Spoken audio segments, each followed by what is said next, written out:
Morning everyone, Ryan here again. We are in the beautiful Guyton, Georgia this morning. It's pretty cold, low 40s, actually high 30s. But we are in Guyton, Georgia. We are doing this mural prep. So I'm working with a local artist, Lindsey Gerow. She's the founder of the Effingham Artists, and she is going to paint a mural on this wall. So this is what the old one looks like. It's got a lot of chipping paint, a lot of algae up at the top, you can see, but some holes in the concrete. I'm gonna attempt to repair that with some concrete patch stuff. But what I'm gonna do is clean this first, and then I'm gonna blast all this old paint off, and we'll see what happens. But I'll get some good video for you guys. But I'm super excited about this project.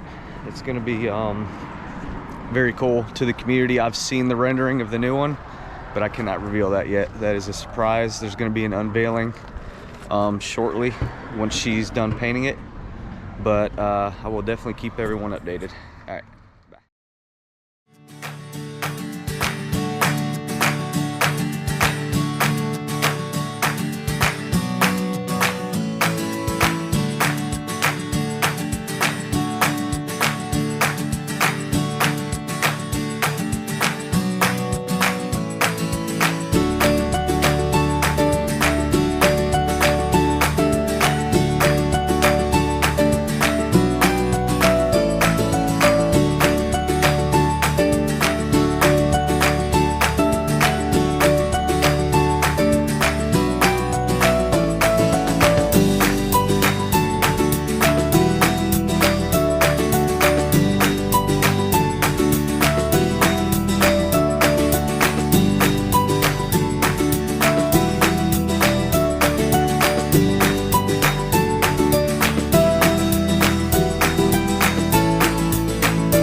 After I used the turbo tip and got all of the excess paint and everything off of the wall, I added another step to go ahead and soft wash everything. I'm just using a regular house wash mix. This is about 2 to 3%. That should kill all the organics that was behind the flaking paint that I removed with the turbo nozzle. So I wanted to add that step in just to make sure everything was nice and clean in order for Lindsey to properly prep the surface and to prime it for paint.